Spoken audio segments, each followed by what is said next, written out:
She's an award-winning writer, a hunting guide, archery and rifle instructor, keynote speaker, and all-around outdoors woman who encourages you to get outside, hunt, fish, shoot, and savor all that life has to offer. And now, here's your host, Mia and Coni.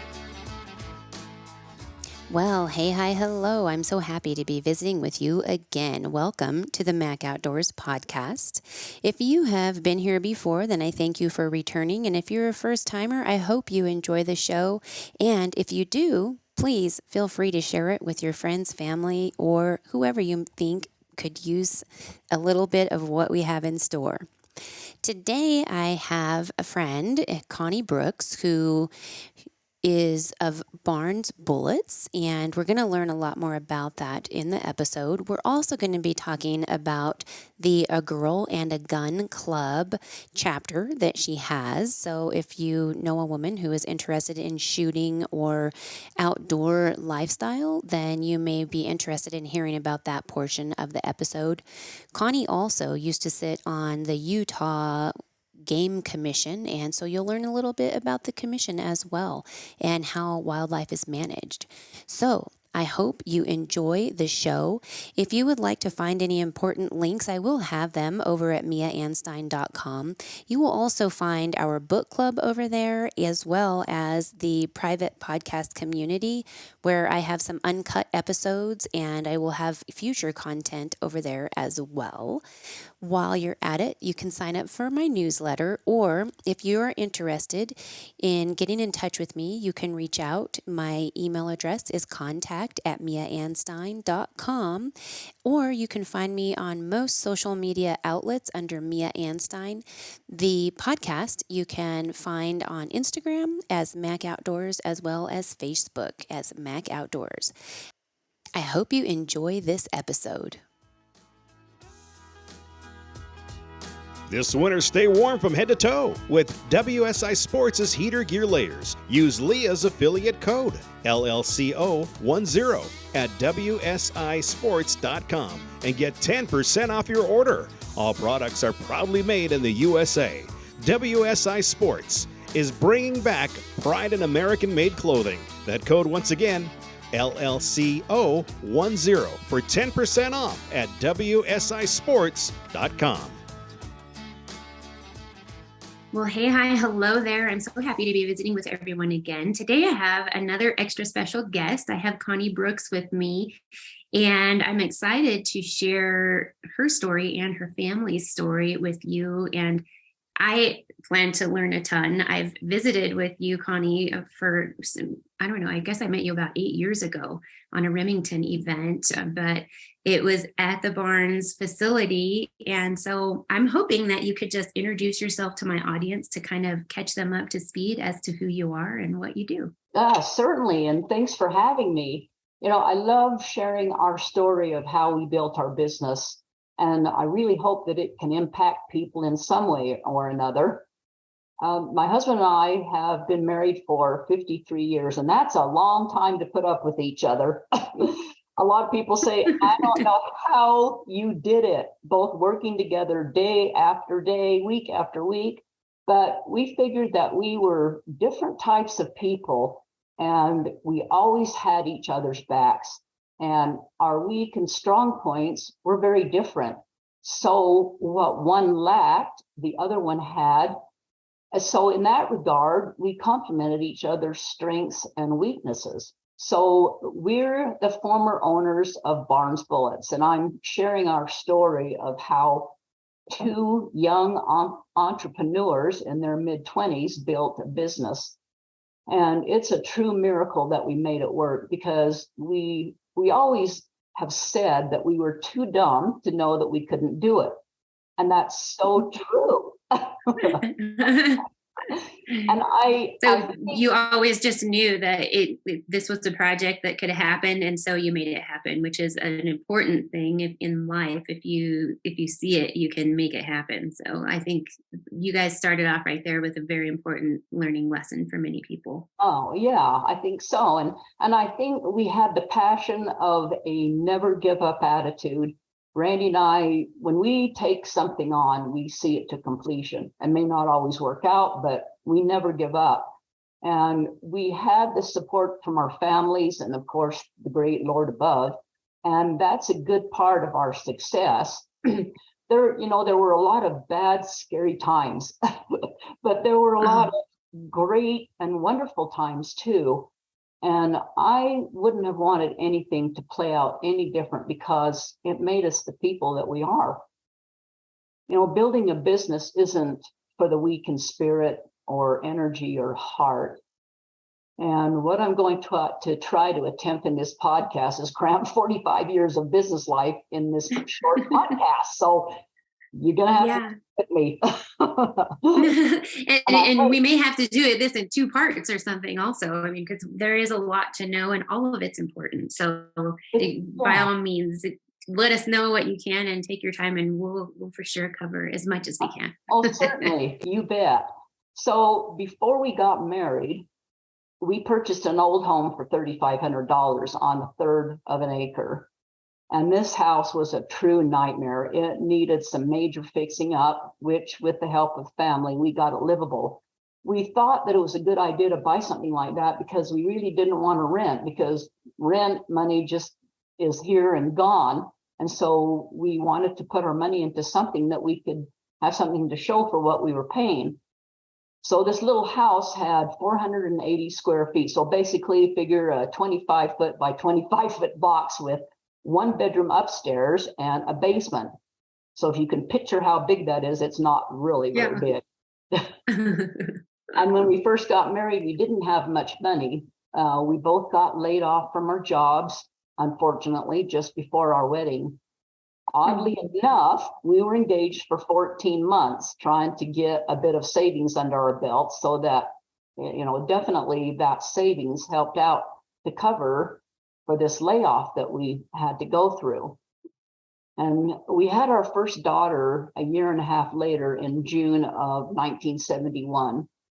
And shortly thereafter, we moved to Grand Junction, Colorado, your state, in the late 1971, and worked for his uncle, Bill Graff, and his dairy.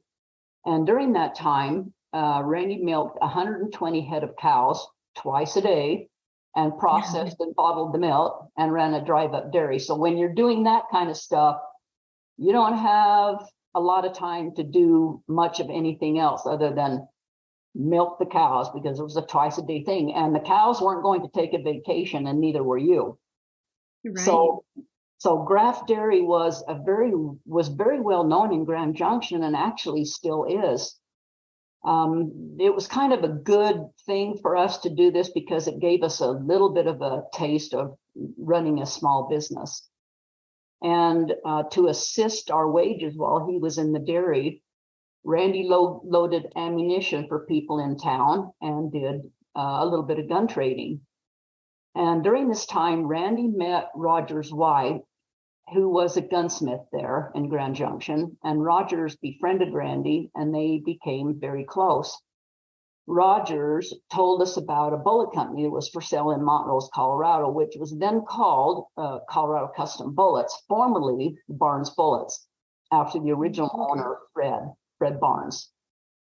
So Rogers felt that it needed some young blood, and with our love and passion of hunting, he thought it would be a great idea. Well, our second daughter was born in October 1972 in Grand Junction. And fortunately, Randy had an aunt and a cousins who were always willing to help out with the girls. Now, while working with the dairy, we lived in another large mansion house, an 8-foot wide by 30-foot long trailer. If you can imagine that. But so not too much room to move around in that, especially with our 2 young girls, but it was free to live in and it didn't hurt us a bit. So a good share of my time with the girls were spent at our aunt's house. And she was very excited that we would come in every day and bring the girls. So it worked out pretty good for all of us. But after about 2.5 years on the dairy, we decided this wasn't our passion. So we moved and worked at his uncle's saddle shop in Raymond, New Mexico. And Randy was taught how to make saddles. And also we had a Zuni Indian friend, and this Indian Zuni friend taught Randy how to make Indian jewelry. Well, while living there, I don't know, it just really wasn't my cup of tea. And I really wasn't really fond of wanting to raise the girls there. So we talked it over and we thought maybe we ought to go check out that bullet company that Rogers told us about a while back in Montrose, Colorado. And this was in the mid 70s. And we thought, it'd be kind of cool to own our own business, but the only business experience we had was running the dairy. The other negative things about owning our own business was we also had no money and no college education. So we decided to purchase it, and we paid $35,000 for it, probably way more than it was worth. I mean, that was a lot of money back then, Yeah. especially for us. But Randy's parents loaned us $10,000, which was a huge risk for them. And then we financed the rest. And, to this day, we don't know why the bank agreed to the financing. I mean, I can't imagine what was going through their minds when they looked at both of us and thought, this is not a good thing for us to invest in, but they did. And we went back and we had a 2-week crash course on how to make bullets from the owners. And looking back at time, it was really probably a very crazy and unwise decision that honestly really didn't make a whole lot of sense to any of us, but we were determined to make it work. Randy and I were hunters. We both grew up hunting with our families, and most of our hunting was done in Utah, of course. The love of hunting and the love of the outdoors played a really big part of our decision to purchase the company. So we decided that we would bring the bullet business back to Utah, to the home we purchased before we got married. We had been renting it during our employment in Colorado and New Mexico, and when we returned, the home was paid for, which meant one less bill to pay. Plus, our family was all here in American Fork, Utah. So the girls ended up sleeping in the one and only bedroom in the small house, and we slept on the hide-a couch in the front room, and the bullet company was in the basement. And this went on for, I think, a couple of years. And Randy and I both ran bullet presses, mostly extremely antiquated.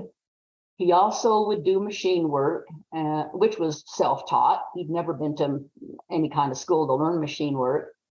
And he did various other jobs to make bullets. And this is going to kill you, but our first year in business, we grossed $7,800. Now, gross, not net, gross. Yeah. Yeah. Not crazy. Oh my gosh. So I did the packaging, the shipping, the accounting, and inventory as well, which didn't take a whole heck of a lot of time. But I also talked to bankers, which was not always very pleasant. On the weekends, I also worked at a local grocery store, passing out, the little food samples that you see in Costco and other places, yogurt samples, cottage cheese samples, what have you, just to help put food on the table. And in those early years, my grocery budget was $8 a week. So wow. We had to be very, very careful. Did hunting supplement the meals? I mean, were you gardening and hunting, or was it strictly grocery? Oh, yeah. Yes. Yeah, definitely. Without that, we wouldn't have been able to survive. I mean, that was very important to have on hand. So you guys started out with a very meager means. I mean, you living in a tiny place with just one bedroom and 4 of you there. That's something a lot of people nowadays can't fathom. Like, they don't understand that we've gotten to where so many people have these grandiose houses, and which there's nothing wrong with that. I mean, I have a larger house than I've ever had, but it's not a mansion by any means. But it's something that if we have these goals and you want to make something happen, it's important you have to look at the budgets. You have to look at what would it have cost your business if you had went and got a huge mortgage for some big fancy place, where you guys were kind of checking it and you had a goal. And it was that part of the plan, was this little house. Well, we're going to deal with this house until we can make our business succeed. Is that the direction it was going? Spot on, exactly. And I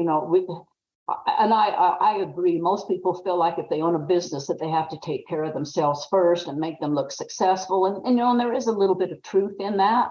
But by the same token, you can't go to that degree and end up losing your business. So we thought we're going to live meagerly, and we felt that it's going to take a lot of hard work and dedication, but eventually we'll get to where we wanted to be. So we were willing to sacrifice, and it didn't hurt us a bit, not one bit. And the girls, they felt like, they loved the house. They felt like it was a mansion to them. They felt like they were very lucky. And, that was really important, because they never felt one time that they were beneath anybody else. Even though some of their friends had nicer homes, they didn't care. They were happy where they were and with what they had. So getting back to Fred Barnes, he was the original owner, and Barnes started his company back in 1932. And he found out that we had bought this company, and he contacted us and offered to come out and help with the bullet business at no charge to us. So obviously we jumped at the offer, because we knew he had some knowledge that could really help us progress in this bullet business. So like I said, we had a 2-week crash course on how to make bullets, and was handed the bullet company, and okay, here you go, see you, bye. So he said, I'll come out, all I need is a place to park my trailer. And we said, hey, we've got the place, so bring it out. And we just knew it would be wonderful to have him there. And he was really a great guy and a huge help. And his business was, Barnes Bullets was once a big business under his tenure, and he actually employed 100 people way back when. However, some personal issues and things came about, and it forced him to sell. And shortly after, the company went into a small basement operation. And oddly enough, I think it was the person that bought it from him, his name was Charles Burford. Well, Charles Burford was the man that invented the wire bread tie. And he was, isn't that crazy? And he loved to hunt Africa. And it was really cool, because probably about 8-10 years ago or so, we actually met Charles Burford's son at the, I think it was the Dallas Safari Club in Texas. We were right across the way from him, and it was so fun to meet his son. Yeah. But it was really cool. But yeah, so Fred worked with us for 6 months. He talked us into changing the name back to Barnes, not because he had what would you say? Not because he felt, and he didn't want any fame from using the Barnes name. He just thought that it would be best for us to do that, because that's what people knew the business by. And it was known as the only bullet to take for African hunting. So at this time, Fred made his bullets, and we did too at this time, using copper tubing, which was pure 100% copper tubing with a pure lead core. So that bullet was very different from the others, because every other bullet had alloys in it, which made the bullet brittle and it made the bullets so they would come apart. Well, this was soft and malleable and performed much better than a regular jacketed lead core bullet. So that's actually what we bought, was this Barnes bullet, and we named them the Barnes Originals, jacketed lead core bullet. Anyway, after a few years of going through this building of the business, we were able to build a 1,200 square foot building in the back of the house for our growing bullet business. Well, now it was really exciting, because now we had our own bedroom, and we went downstairs and made a bedroom for the girls downstairs, so they had their own bedroom. And of course, the company all moved out in this 1,200 square foot building behind the house, and that was a truly incredible feeling. We thought we'd died and gone to heaven. It was amazing. Yeah. That was like the first step to success, was being able to grow. True. Very true. Very true. So this business was always a family affair. Our two girls, while in grade school, had jobs assigned to them after school. They both worked in the business a very long time, with our firstborn, Jessica, working up in the company until about 3 years ago. And by the way, we did pay them, but it was a good thing child services didn't. Did you pay him with food? Oh man, we probably would have been put in jail if child services come and checked on us. But we thought, these girls need to learn how to work, and what's wrong with that? I think that's a problem with a lot of the kids today, because they have their faces in their phones and their video games and all this other stuff. And if you ask them to go out and rake up leaves, they don't have a clue on how to do that. So Randy and I are firm believers in hard workers make good adults. I mean, young children make good adults if they're taught how to work in their younger age. So we also had a lot of good family members who would never accept a dime and came to help us out numerous times. Thank heavens for that, because we couldn't afford to pay them. So during this time, we were able to hire a few other employees and in this 1,200 square foot building. And soon, well, I don't know, I guess it was maybe another couple of years, we found out that we needed to build another addition on this same property as our small homes. So we built this addition of another, I think it was about 3,500 square foot. And by the way, of course, we had to borrow money. Now, this is going to blow you away, but during that time, interest rates were 19%. And it was, I mean, we got a SBA loan. I mean, we really had no choice if we wanted to help this business grow. So we were really caught between a rock and a hard place. So anyway, we watched the interest, and of course, after it started going down, we, of course, refinanced as quickly as we could. So by this time, we had turned the old house into offices, and we had around 25 or so paid employees. And we purchased a home about 5 miles away in the early 80s. And we felt like we had died and surely gone to heaven with this home, because we had never had a home this size, and it was like a mansion to us. It was 1,900 square foot upstairs with three bedrooms, which was incredible. The basement was unfinished. And so we had plans, as soon as we could manage it financially, that we would finish the basement downstairs. So, which we did. After a while, we lived in that home for 21 years. Wow. And after a few more years, we outgrew those two buildings, the home, the 1,200 square foot building, and the 3,500 square foot building. So after a few more years, or after, yeah, it was after that. So anyway, we decided that we needed to build a much bigger and more state-of-the-art factory. So we had plans to build a 45,000 square foot facility about 2 miles away in Linden, Utah. And now this particular building had several indoor shooting tunnels, one being 300 foot and the other being, 300 yards, and the other one being 100 yards. And we had about 60 or so employees at this time. So you can imagine, I mean, over the years too, and transitioning from each building to each building, of course, we had to invest in equipment to make these bullets, meaning different kinds of lathes and bullet presses, and I mean, all kinds of stuff. That was a lot of money. Yeah. And again, I look back and I don't know how we did it. I mean, things just fell into place sometimes.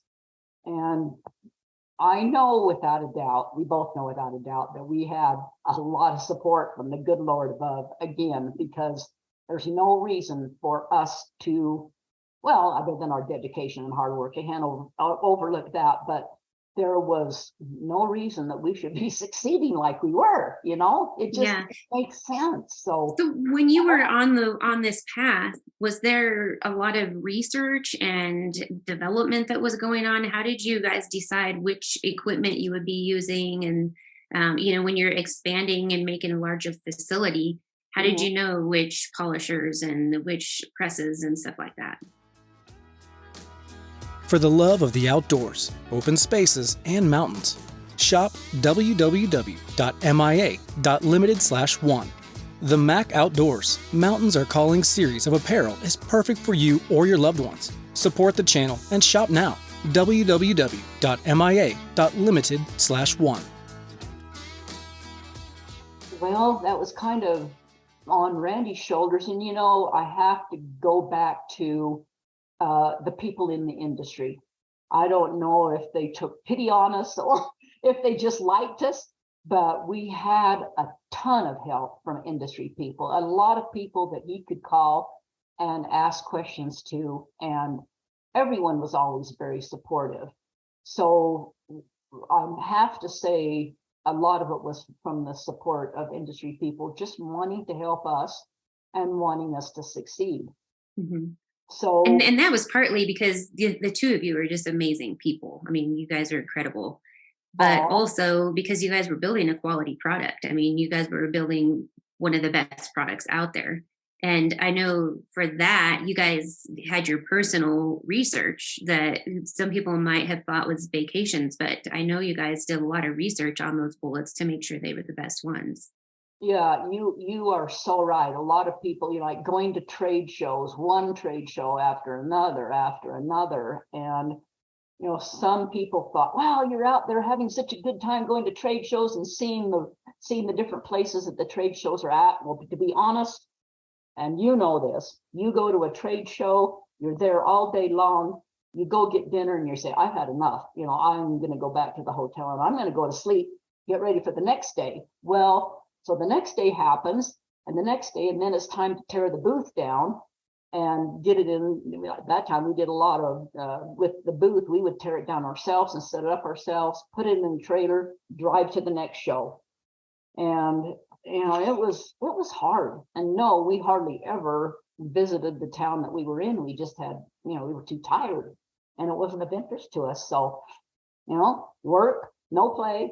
That's the way you succeed, and you have to give up a lot of those pleasures sometimes, to build the business. So yeah, a lot of it, we have a lot of people to thank. We made sure that they were thanked and appreciated. So and the next big important thing in the bullet business was that in the mid 80s, Randy and a good friend, an Alaska guide whose name was Bill Stevenson, he and Randy and Bill Stevens were up hunting in Alaska, and they were glassing a hillside in Alaska for bear. And they were talking about how they weren't totally happy with any bullets out there, including ours, including our jacketed lead core original bullet.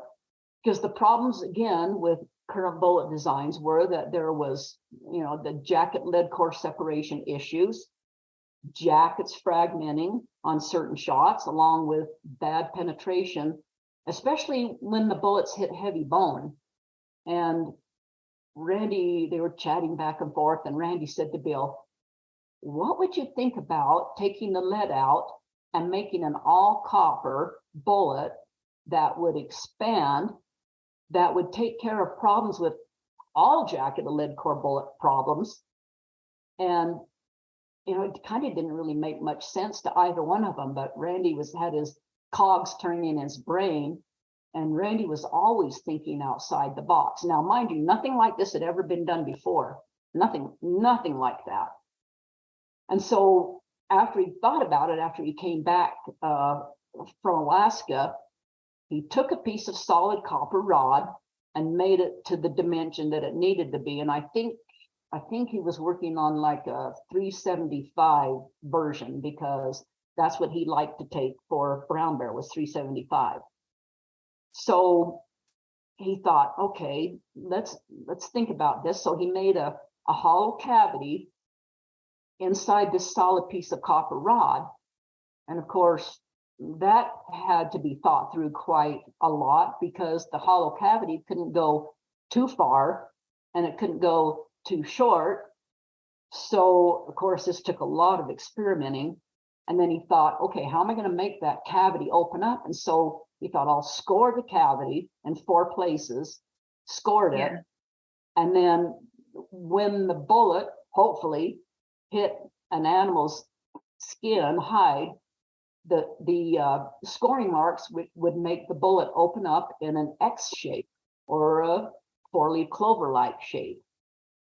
And so the idea of this is for the bullet that could expand quickly when it gets to the animal, and that would not do a lot of damage to the meat in the animal, like many times jacketed so like many times the jacketed lead core bullets did. And I'm sure you've experienced that where it goes through a very important part of the meat and it's all destroyed and you can't even salvage it.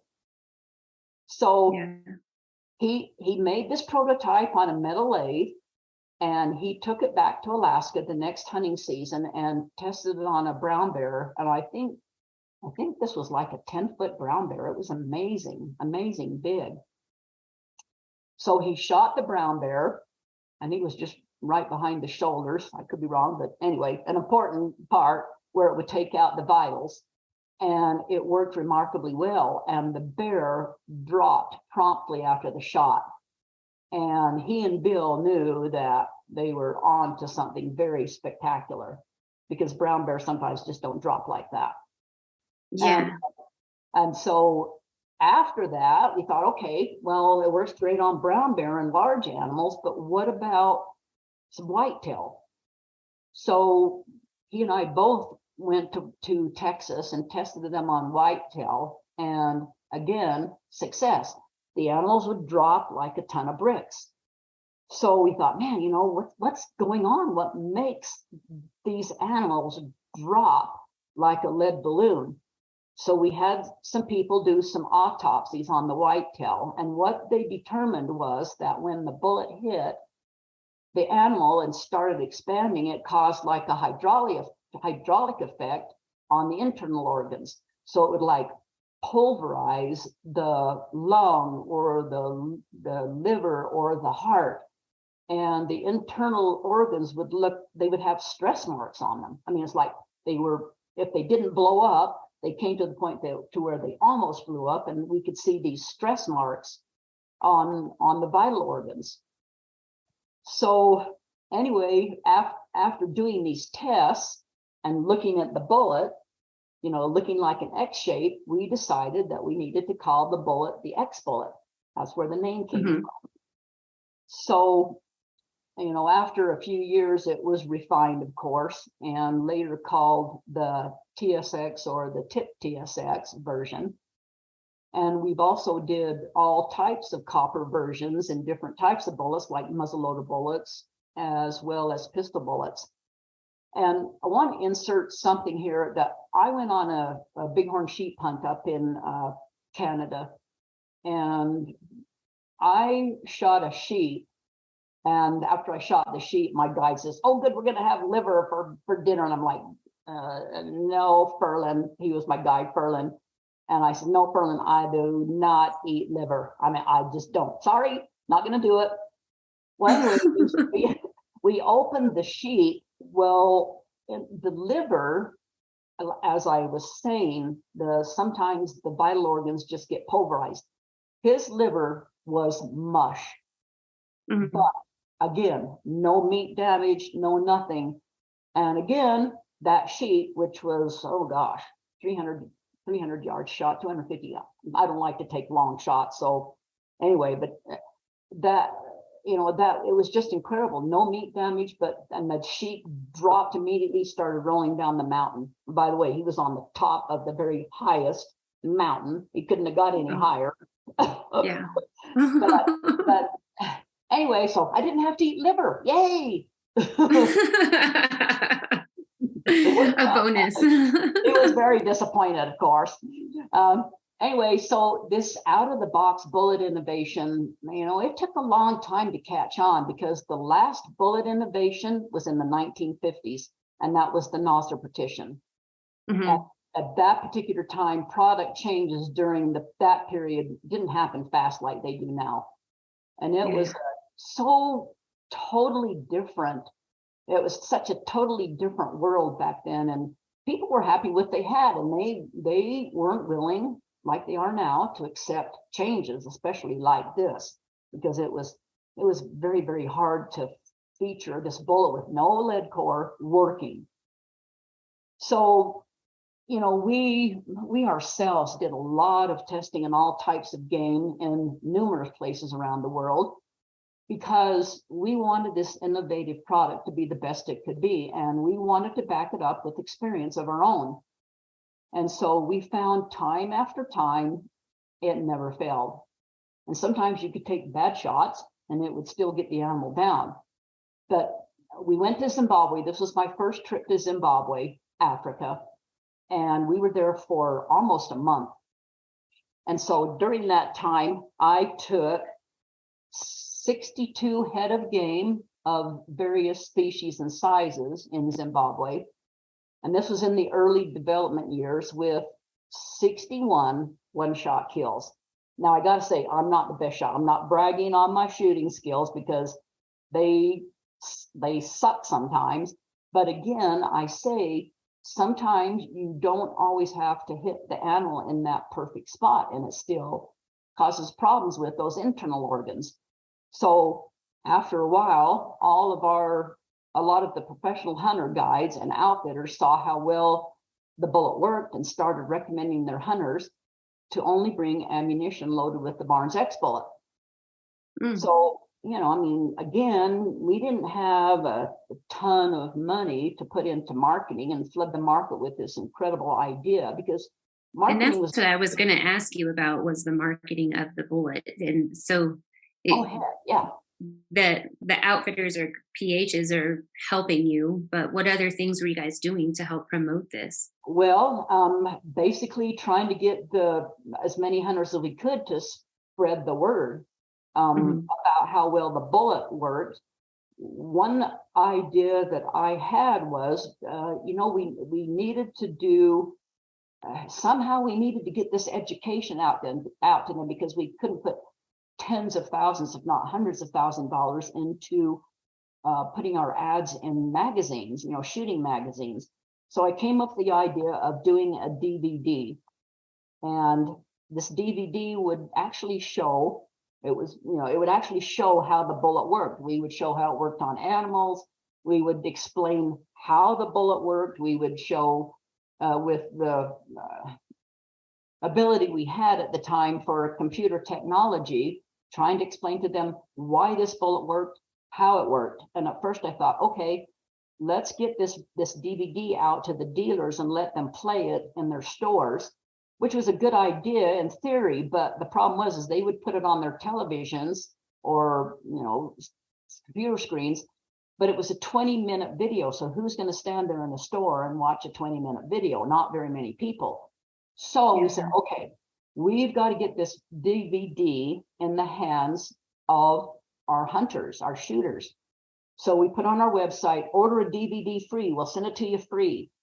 And we found out that a lot of people were requesting the DVD. So, and what we found out with that DVD is not only was that person that requested that DVD, they would share it with their friends, and their friends would share it with their friends. And so that was a huge education process obviously this DVD cost us a lot of money too to put together, but it was a way of spreading the word quickly and giving them visual on how the bullet worked. You can't do the visual in a third of a page, half of a page, full page magazine. You can't get that visual importance that the DVD gave.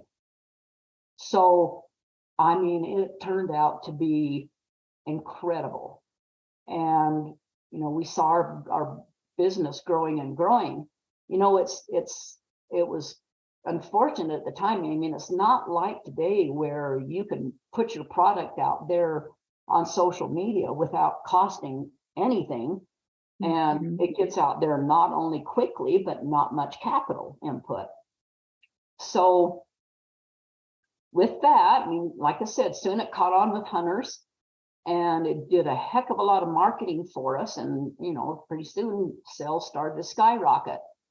So with that, after quite a few years, we outgrew this 45,000 square foot building in Linden, Utah. And we wanted to move to a country setting, out of the way from the crowds and cities. And we also kind of thought, if we take it to a small city, we can employ people that have the farmer's background, farmer's mindset, people that had a lot of common sense. And not that a lot of people we had didn't have common sense. We always had great people working for us. We thought, man, we can employ the people from this small community, and they wouldn't have to drive miles and miles to their job, and we'd be right here, and it was a wonderful thing. And we found some property in this little town called Mona, Utah, which was only about 45 miles south of where we were before in Linden. But the further south you went in Utah, the smaller the towns got, and land was actually much more reasonably priced. And on this Linden location, I mean, we had enough property to grow there, but the property there became so valuable that we thought, man, we can't afford to build here. We need to sell this property and, make some money that we could put into this new building in Mona. So that's pretty much what we did. So at this time, we're close to about 100 employees. So, I mean, that's a lot of employees at that time. But, yeah.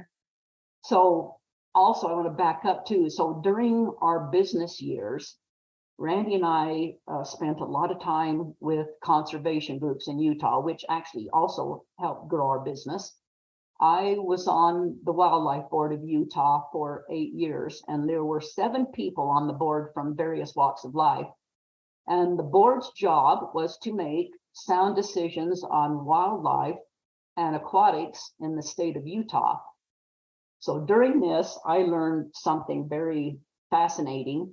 The Great Salt Lake that we have here in Utah, we have brine shrimp, which I had no clue about. Brine shrimp. So what brine shrimp are used for is they make food, like your food to feed your fish, aquarium fish and things. That's what they use these brine shrimp for. And they're small, like the size of a piece of sand, really small, but they're very, very red. And I won't go into it takes too long to explain how they harvest them and things like that. But I want to say I learned so much about wildlife and aquatics while I was on this board. And so, like I said, we had to make decisions on what happened to wildlife and aquatics in the state of Utah. Well, Utah hadn't had a whole lot of good decisions concerning wildlife at this time. And my friend Don Pay kind of organized this group of 7 people from various walks of life, different expertise, like there was ranchers and farmers and biologists and business people, which I represented with, hunters. And so we all kind of had our input on what we believed was different, because it wasn't right. Oh, we also had a non-hunter on there too.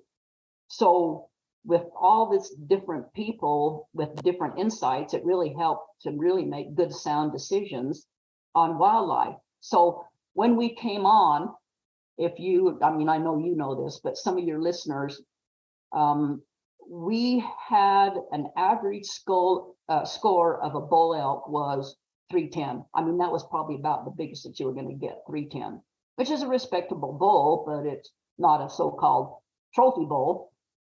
So I would guess about 12 years later, after proper management was put into place, a customer of Barnes from Idaho came to Utah hunting bull elk, and he shot a 502 plus bull elk. It was the world record. Wow. And it still may be. I don't know. I haven't checked into it, but that's enormous. And they called it the spider bull because it had all these, antlers of the bull just went everywhere. Just like a tarantula legs. It was an incredible bull. And it was not on private property. It was on public land when he took this bull elk. So it's not like somebody was raising it like you hear sometimes on elk ranches and stuff. It wasn't that at all. It was a pure, honest elk raised on public land. Wow, that's incredible. And I remember hearing about that bull when he took that. That was just amazing. Oh, it truly was. And also in the beginning of our wildlife board tenure, the number of mule deer buck to doe ratio was $5 per 100 does. Well, that's not acceptable. I mean, that you're not going to grow mule deer herds by those low numbers. So the goal was $20 per 100 does. And right now, I was told by my friend Don Pay, who is heavy into conservation and all of that good stuff. He says right now we're at $18 per 100 does, and in some places we're actually higher than that. But the goal was $20 per 100 does. So we're managing well. And also on this wildlife board, we got control of the mountain lion population, which was horrible. And they were decimating the mule deer herds, especially. So we came up with a plan that instead of having this short hunting period for mountain lion, which always didn't give the hunters enough time to get their mountain lion, it could be a number of things, bad weather, timing, whatever. So what we did is we took the information from the public, a lot of public information, and of course biologists and things. And so we took each region. We says, okay, in this region, we are going to take 5 mountain lion, and that region is going to stay open until those 5 mountain lion are taken. If it takes 2 weeks, it takes 2 weeks. If it takes a year, it takes a year. But it's not going to be shut down until those 5 mountain lion are taken off of that area. So in one area, it might be 20, and another area, it might be 2.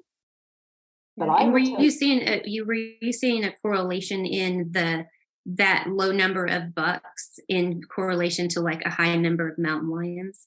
Yes, definitely. Yeah, because those mountain lions will inevitably, a buck will leave the herd, and so they don't have the benefit of having extra eyeballs to help look for predators.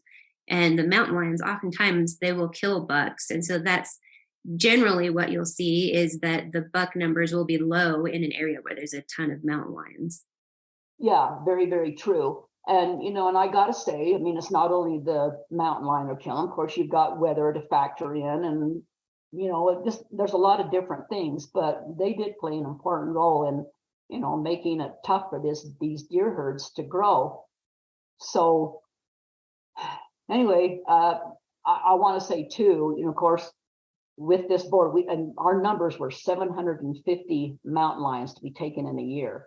Well, you can imagine the slack we took from the non-hunters. I mean, I want to be honest with you. I had telephone calls, death threats.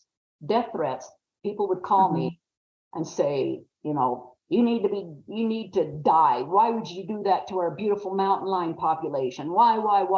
I said, well, mountain lions aren't out there eating Doritos and hamburgers. They have to eat something. So, there has to be that balance. And that's where, unfortunately, a lot of the people on the other side don't understand that there has to be that balance. You can't let one species take over another. So you have to find that happy medium. And sometimes it doesn't work the first time. It might take a long time to get that figured out, but at least we felt like we had it figured out. So right now, I don't know what the yearly quota is for mountain lion. I wish I would have checked before I got into this, but I know it's way below 750, way below 750. Yeah. And that's a good thing about all biology and the management is that those plans do adjust. It's not a strict number every year because you have to adjust based on the population.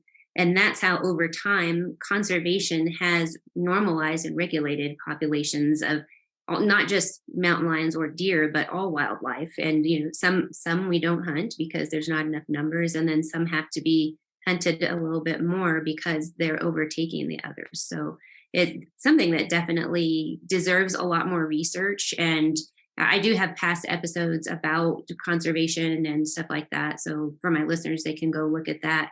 And we also will be having more episodes about that in the future because it's a big topic that a lot of non-hunters don't really understand. Well, definitely. I didn't understand until I got on the wildlife board how important it was and what impact each species had on each other. And so I, I felt very fortunate to be able to take that role. And it was a terrific learning experience for me. Yeah. So And something else with conservation, I know we're kind of sidetracking from the barn story, but currently there's an island in Alaska and the wolves have decimated all the deer. The deer are all gone. So now the wolves are preying on the otters. And so what'll happen next is the otters are going to be gone and then the wolves are going to end up being sick, starving, dying, trying to reach other locations. And that's the thing that conservation and hunting, managing the wildlife, we don't have to go to such extremes. Nothing has to be wiped out like that. You can regulate it in a more conducive environment rather than having something eliminated and then trying to figure out that we need to transplant it. So sorry to sidetrack you from the Oh, ammunition thing, but I just read 2 articles this week about these wolves that are now they're eating all the otters, and the otters are going to be gone. So no, you are so spot on. And the other problem, as you're well aware of, the wolves in Wyoming, I mean, they almost had the deer extinct and the elk extinct, and they just kill to kill. And not that I think we need to get rid of all of the wolves, but again, conservation, let's manage the numbers because the wolves were growing and growing. I mean, I was up hunting elk in Wyoming up near Yellowstone Park, and we were sitting there glassing and waiting for elk to come in, and here comes 6 wolves right in front of. I mean, I wish it was incredible. There's these 6 wolves just waiting for the elk to walk in, and they sat there at that place. And so, of course, we had to move. I mean, we thought the elk, I mean, the wolves are probably keeping the elk away, so that was a bust for that day. But that proved to me that there's a lot of wolves up in Wyoming, which yeah. Randy and I, after we sold the business, well, I'll get into that in just a few minutes, what we did with some of the, but anyway, Well, so I want to thank you. I'm not from Utah, but thank you for serving on the wildlife board there, or commission, or whatever you guys call it in Utah. That's a service that I think is thankless, but it's really important. oh, definitely important. And I get told time after time how they much appreciated how we all worked so well together and how we improved conservation and hunting opportunities. So it makes me feel good that I was able to be a part of that. And we still have wildlife board, and they're still making good, solid decisions. But we were one of the first wildlife boards to really take things seriously. So I'm very proud of being part of that. But over the years, we had a lot of offers for people to purchase our business, which we consistently turned down. But during 2009, which was when we moved into our new building in Mona, after it was finished, the Freedom Group approached us. Now, the Freedom Group, they owned several companies, which was Remington, Bushmaster, DPMS, to name a few. There was probably, I don't know, a dozen different companies that they owned. And we were wanting to produce factory ammunition, but the costs were so high. And we knew that it would be hard to get into this and compete with the big boys on our own. So after a lot of sleepless nights and tears trying to make the decision whether we should sell to help propel our business, we felt like it was best to sell to them. And the deal was done December 31st, 2009. And we worked for them for 5 years, and then we retired. So after we sold to the company, Randy and I went into other passions, which his was team roping and owning a working cattle ranch. Because as he was growing up, he was always around farms. His mother and father did not have a farm, but his uncles all did, and they were all dairy farmers. And Randy was actually a jockey when he was 16 years old for his grandfather and his quarter horses. So, he grew up around horses and cattle, and that was his next passion in life. And so I am doing things in the shooting industry still because that's my passion, such as teaching ladies and men how to properly use firearms, mainly pistols. And I have a website that explains about myself and my shooter training called yourpistoltrainer.com. And so I teach people. So that's basically, I don't go out of the state and teach. I keep right here in our state of Utah. And if people want to come to me, if they want to travel, that's fine. But I stay right here because I have my own outdoor shooting range. Of course, it can only be used in the good warmer months. In the winter, we go to an indoor shooting range in another town about 20 miles north. But I'm also a facilitator, or what you would call the head of the Central Utah chapter of A Girl and a Gun. And there are 200 chapters across the United States. And, we are rapidly growing. And I'm very proud to be a part of that. But the reason why I put off, with our money that we got from the sale of our business, we still felt like we had to help out with wildlife projects, which one was giving some money to some of our friends who were trying to get the wolves delisted in Wyoming. And it took quite a few years, but they finally accomplished that goal of delisting the wolves. So that was a major coup in getting that. And then we also gave 2 homes away to wounded Purple Heart veterans in Texas. And it was part of this group called I can't remember if it's called the Wounded Warrior or what. It wasn't one that you see a lot on the TV, but anyway, our friend gave us some suggestions on who he thought could be helped. And so we decided that, it was our duty, because they had given so much of their life up, to, help them get into a home of their own. So that was a really, really cool feeling. So the company changed hands again in October 2021, and the Claris Corporation, that's located in Salt Lake, who owns companies such as Sierra Bullets and a few other outdoor companies, were able to buy the company from the people who owned us and Remington and several other companies. And this was a really good thing to happen to Barnes, because you have Barnes and you have Sierra, 2 different types of bullet designs and purposes. And it really has turned out to be a good match.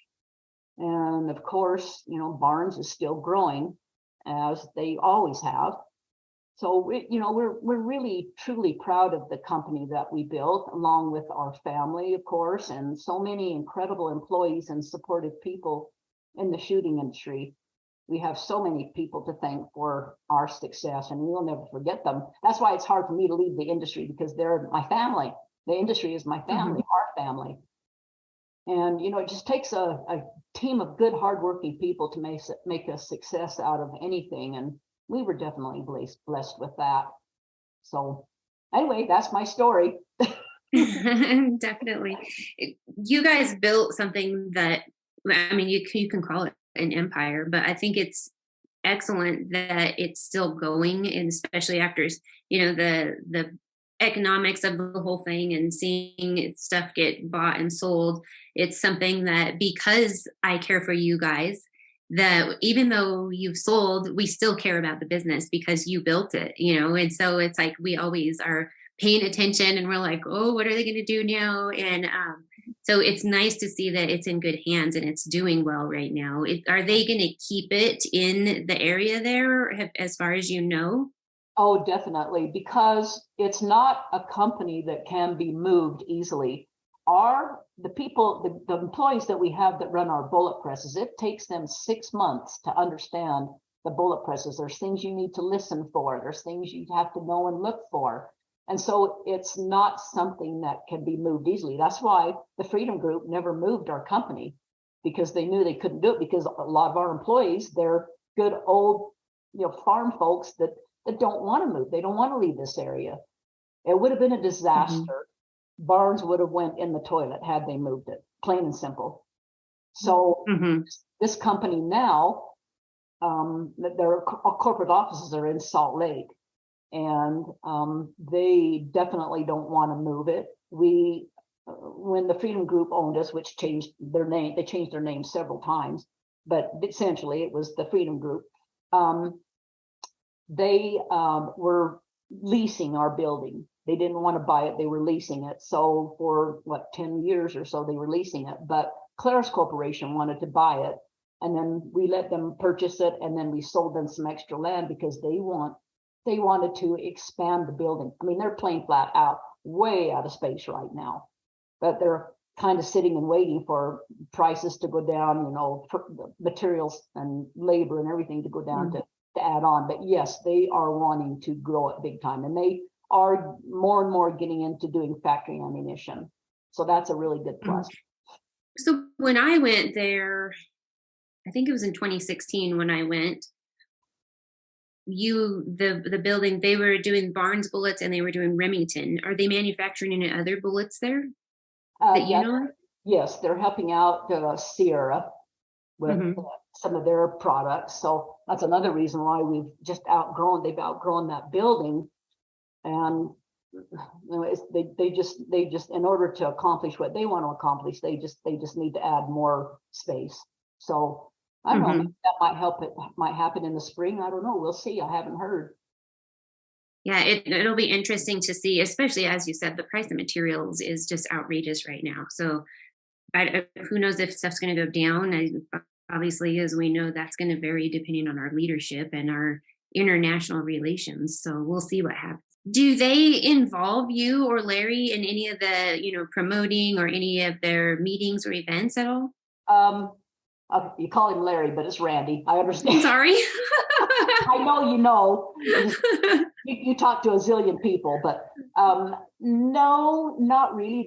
We were involved quite a bit with the Remington and things like that. But, Randy mentored a lot of good people. The guy that's the head of the factory right now, he started with us way back when in our Linden facility. And so he has transitioned up. He knows all the things. So we have an exceptional engineer. His name is Tim Jansen. He's an exceptional engineer who also grew up with us from the Linden industry factory anyway. And so that was Randy's goal. I mean, he didn't want to be the head cheese. He wanted, he always says he hired people that were much smarter than he was. So that's why the company is where it's at today. And the transition was pretty easy, and they didn't need to keep calling upon his expertise. So he offered it when they wanted it, but they're handling it great. They grew up, like I said, getting back to, this is not a company that you can move. You can't, because the people won't move with it. The machines will move, but who's going to run them? Nobody. I mean, they're not going to get it. It'll be a disaster. So no, it'll stay there so the employees can rest comfortably that they'll always have a job as long as they work hard and do what they're supposed to do. They'll always have a job. Yeah, and that's awesome. And that's really a sign of a good leader. And if anybody is ever looking to build a business, that's something that you have to do as a leader, is let other people do their jobs. And that's something I've seen with some of the businesses that have failed, is a manager or an owner, they will micromanage and not allow their employees to do what they're hired for. And it really does, it's just the anchor to the business. And so that's something that's truly commendable, is that you guys you've grown that so that it is self-sustaining. Yeah, you're very wise. I'm very wise. I appreciate that. Yeah. Well, the two of you are very wise also. And with your training, your firearms training, I know it's separate, but it grew a little bit out of this. How often are you holding classes? And I mean, I know you said we can find you at yourpistoltrainer.com, but are you doing private classes, group classes? What all are you doing? Well, that plays into being a part of a Girl and a Gun. So I arrange, and everybody else who's a chapter facilitator across the United States, our goal is to have 2 functions a month. And it doesn't always have to be shooting. I mean, we've done different things. We've actually shot bows. Next, in about a week, we're going to go up and shoot air guns.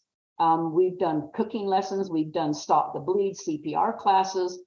I mean, we step outside the box because it's not always about shooting. It's about growing yourself in other ways. So that's kind of where my groups come into play, is with A Girl and a Gun, which I'm firmly, solidly a wonderful, good part of. And it enabled me to take a lot of courses out, get more training and take a lot of courses that I probably wouldn't normally do if it hadn't been for A Girl and a Gun and what they had to offer.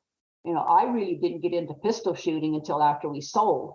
And I picked up a pistol and I thought, this is kind of fun. Semi-automatic. I'm not a fan of revolvers, but I do like semi-automatics. And I just found out that, hey, this is my niche. This is how I'm going to stay in the industry and, be happy where I'm at with something to do, because I am not a sit around type person. No way. I mean, right. And that's something that you can tell right away when you meet you, that you are not somebody who's just going to sit there.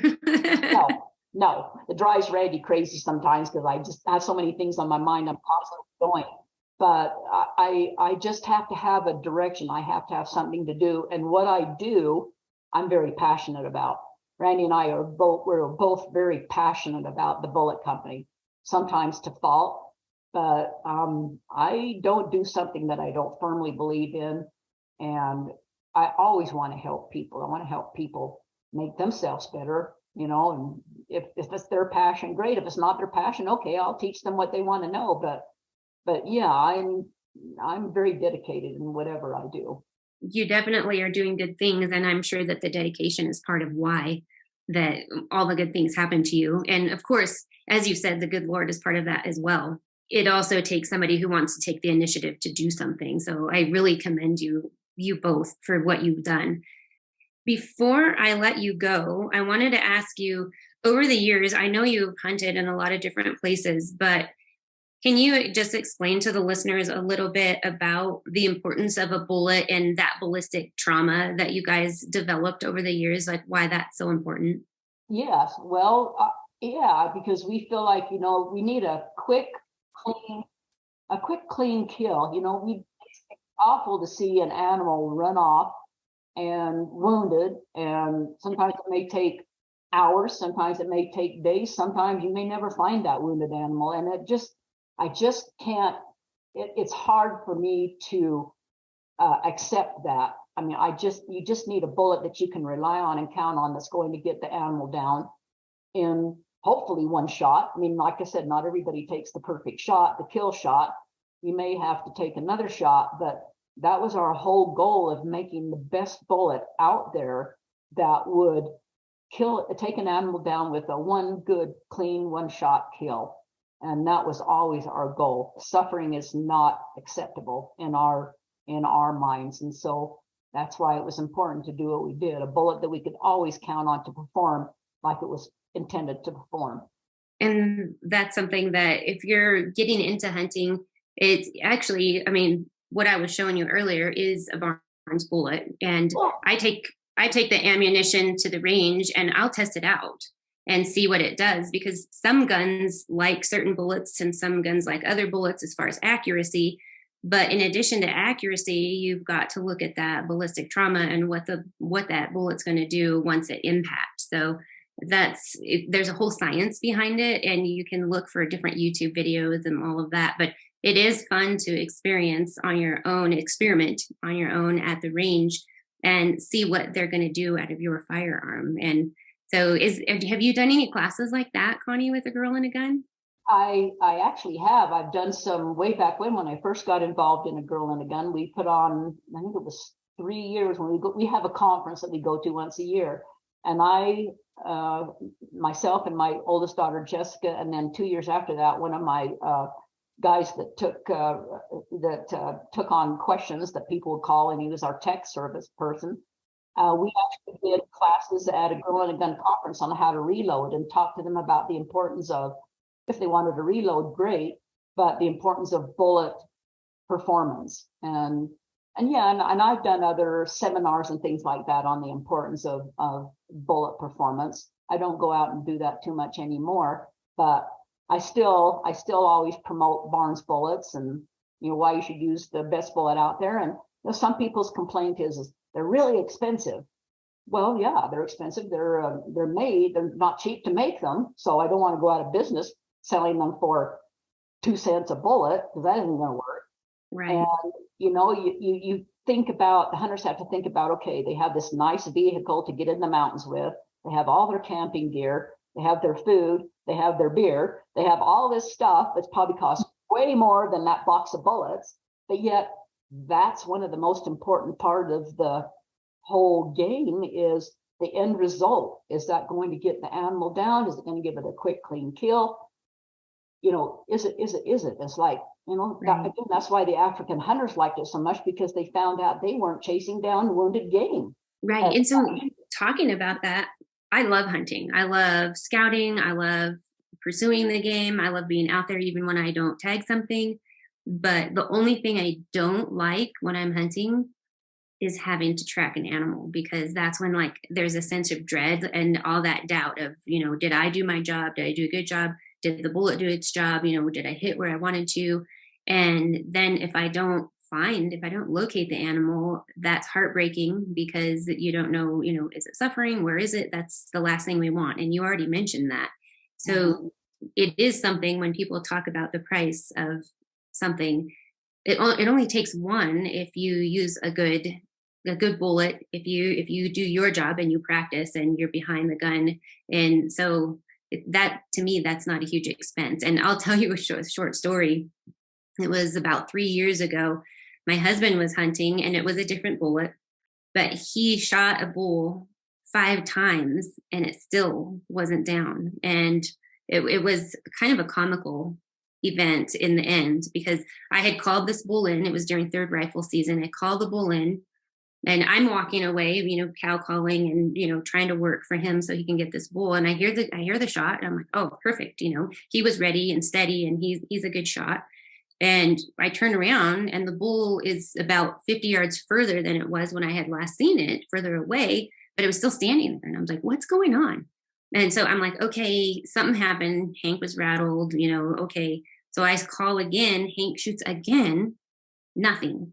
And it ended up, we, at the end, you talk about autopsy, we look as we're field dressing, and all of the shots were right where they needed to be. They just weren't causing that trauma. And that's where that bullet selection matters so much, And I've guided people that have used, on accident, I assume it was accident, match grade bullets instead of hunting. And that's just something that bullet selection is super important. So you go ahead and pay the price, and get sighted in. It shouldn't take you that many to sight in. And, you're not going to use the whole box for the hunt. I mean, I have boxes that I've had for years. So yeah. And I must say our bullet is loaded a little bit different than jacketed lead core bullets, but they have tech lines that people can call and find out. And of course we have loading data that we're willing to give out. So there should be no reason why they should have any issues. And I've had a lot of people that did load our ammunition, smaller companies that would load the ammunition, particularly for individuals that way back when, they didn't have the access to factory ammunition with the barns. And he said, one guy said, he says, I love your bullets because I don't spend as much time trying to find that perfect load, because most of the rifles, once I get the load set, they like your bullets, and I can just load it up and the bullet likes it, or the gun likes it. But like you said, I used to say, rifles digest bullets like people digest food. There's not that one thing fits all, but most of the time, if you tweak the loading of this bullet, this bullet will be inherently accurate and of course perform much better than anything else you had. The one thing I hate is, like you mentioned too, sometimes people will go buy the cheapest thing they can, or say like the company is saying, hey, this is a long range bullet, you buy this bullet and it reaches out there 1,000 yards. Well, I'm not a proponent of trying to take an animal 1,000 yards. If you choose to do that, that's your business. But to me, I think the furthest shot I ever took was 340 yards at an elk in a blinding, blizzardy snowstorm up in Wyoming. That was the time when I saw all those wolves. And I took a dead rest, and my husband put his arm up against the tree, and I rested the rifle over his arm, and I thought, okay, wait for that wind to stop blowing enough to take that shot. And the wind calmed for a brief second. I took the shot and the elk went down. And again, I mean, there's not always that perfect situation in your hunting, but if you don't feel confident about taking that shot, you should not take it. If you don't feel confident in your product, your rifle, your bullet of choice, whatever, you should not be using that. So I'm a proponent of feeling confident in everything that you take hunting. Yeah, definitely. I agree with you 100% on that. And I could tell you stories about that for days also, but I won't. I mean, this could go on for 5 days. I'm serious. Once I hear my passion showing out again, I could talk forever, but I know, I know you have to cut it short or people are going to get bored. Well, hopefully not. Hopefully people aren't bored, and hopefully people have learned a little bit, and not just about Barnes, the company, but about you, and also about being a successful person, because you guys are a true example of how success happens. So thank you so much for coming on my podcast. And I hope that you are inspiring to at least a few of my listeners. Well, I appreciate that. You're an inspiration to me. So I appreciate that very much. Thank you. Well, thank you, Connie. Is there anything else that you want to share with my listeners? Any social media or any information? Well, just, if they want to learn a little bit more about me, just check on yourpistoltrainer.com. And, hey, I love meeting people. I love being around hunters, shooters. I mean, that's what makes me happy. So I don't know. I'm not going to hand out my phone number. I wish I could, because I was long, but anyway, if they're Barnes fans, if they want to call Barnes and get a hold of me some way to learn a little bit more about my hunting escapades, because I've done a lot of different things. I've shot a lot of different types of game in Africa, and been to Australia and several times in Alaska and Canada. And so I've seen this bullet work on literally everything. So do they still have your taxidermy at their factory at Barnes? Yes. Yeah. And that was one thing. When we sold the building, I told him, I said, hey, look, my husband has a roping arena, which you've been to. Mm-hmm. It's gorgeous. Where my outdoor shooting range is too. But we life-sized a lot of our trophies. And I says, hey, we'll sell you the building, but you have to do one thing. And they go, what's that? And I said, you have to let me leave some of my mounted animals here, because I have nowhere to put them. And, I want to be able to come and visit them. I don't want to go somewhere. Now, what will happen to them after I die? I don't know.